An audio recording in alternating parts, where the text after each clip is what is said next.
Good morning to all of you. I am Vaibhav Dwivedi from IIT Hyderabad, India. Here I am presenting our work on heat transfer analysis in PCM heat exchanger by hybrid finite difference method. Here, hybrid finite difference method, we used uh, forward scheme for first order time derivative and find scheme for the first order spectral derivative, and for second order or spectral derivative we use the central difference scheme. So before starting, this is the outline of this presentation. So this is the PCM heat exchanger where orange part is filled by PCM and hot fluid can flow throughout that circular tubes.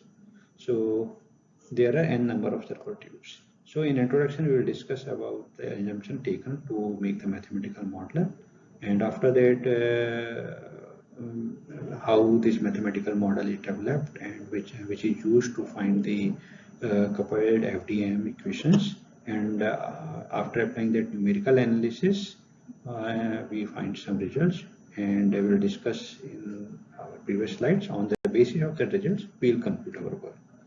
So our first assumption is that the container is not filled fully with the PCM, because we are assuming that initially the PCM is in solid state.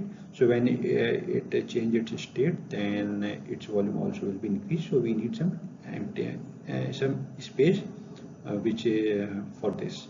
So and the fluid is that flowing fluid is assumed incompressible and uniform throughout the channel, and heat transfer is considered only one dimensional, which is here, and thermal conductivity and density of the fluid is assumed as constant, and PCM is homogeneous, and that thermal conductivity of the channel or duct is infinite, and so that here we can assume that there is a direct heat transfer is going on between the PCM and hot fluid. So this is the nomenclature of the proposed heat exchanger. Here we are making that analysis for rectangular channel heat exchanger, where H is the height of the channel, W is the width of each channel, and L is the length of the pipe. And the complete length of the heat exchanger is also L, and there are n number of channels that is inside that heat exchanger. So these are the nomenclatures and properties which are taken from the literature.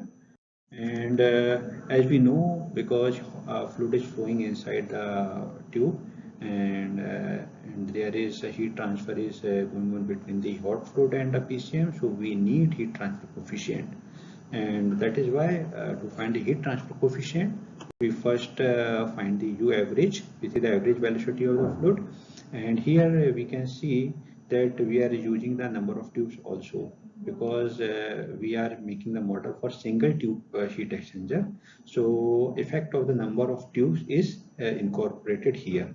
So after finding the U average, we find the number, and because we know in our analysis the Reynolds number is less than that value for rectangular tube. So by applying that Prandtl number and Reynolds number, by using that empirical relation which is given in that paper book, we find the Nusselt number, and with the help of Nusselt number and the conductivity of the fluid and the hydrodynamic length of the that profile, we can find the heat transfer coefficient.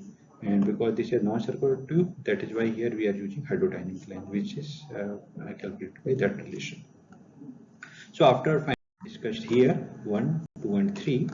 So here when beta is 0, I mean when that fraction is smaller than equal to 0, I mean that part is PCM is fully solidus, so we will use that equation. And when it is in liquidus state, we will use that equation. Both equation is numerically same, but here the properties of PCM is changed. And when the so that PCM is in mushy state, I mean when beta is between 0 to 1, we will use that relation where gamma is the relation between the solidus state as well as liquidus state. And note that here heat transfer coefficient is Nusselt number into Kf upon D star, and liquid refraction we already have discussed. So now we have that couple PDs. So here to make it into finite difference, as I discussed in our starting of the presentation, here for first order time derivative we applied the forward scheme, and for second order spatial derivative like this one, this one, this one, this one, we use central difference scheme. And that term which is first order spatial derivative, but it comes with the flow terms, we are using appoint scheme. So by using that scheme, we find that coupled finite difference equation. So after reshuffling and arranging so that it can come in that small screen, so we can write the finite difference equation for float in like this, where RF is the ratio of alpha f delta t upon delta x square. Similarly, RS is for PCM solid state and RL is PCM liquid state, which is used here, solid and liquid. And for that mushy, we are not using that type of ratio here. So now we have 4 sets of equation, but one time we will use 2 equations. One is that equation for hot fluid, and one from this equation for PCM. So when PCM in solid state, we will solve equation 1 2.1, and when it changes to solid to mushy, I mean when temperature of the solid is the temperature of PCM is reaches to solid, then we'll use I mean it starts to melt but not completely melt. It is called mushy state. So we'll use equation 1 and equation 3 until it reaches to its liquidous state. So but it for this procedure it will be repeat for each nodes. I mean like for this is x direction, this is the time direction. So for that first part here, when that PCM will contact to the hot fluid, and when its temperature reaches to solid state, it will that part will start to melt and it reaches to mushy state. But it may or may not be possible that their neighborhood element is in same state, because there is some difference. So it may be reaches to mushy state or liquid state later this one.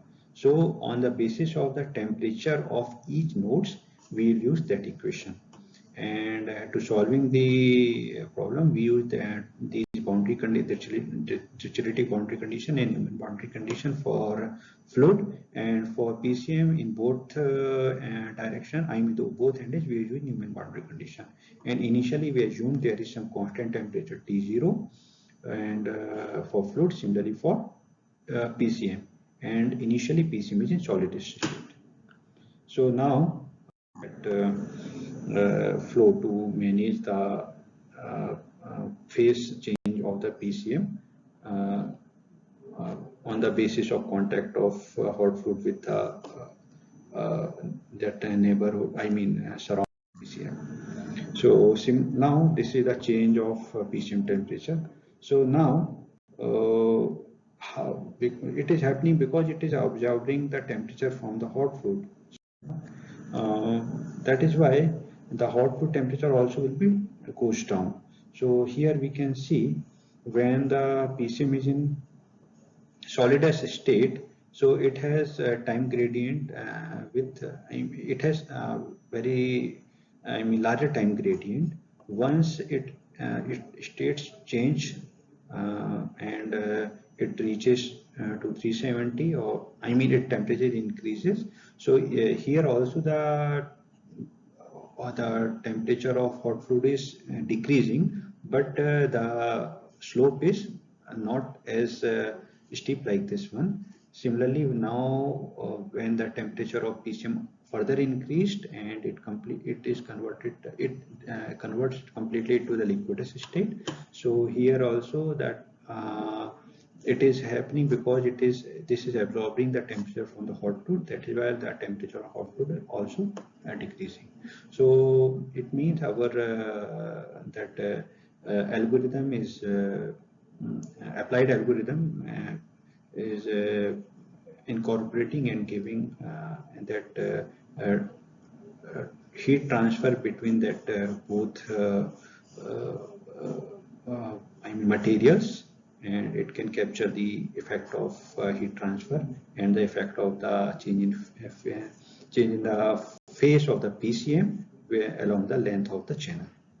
So now here we also make some liquid fraction at the end of the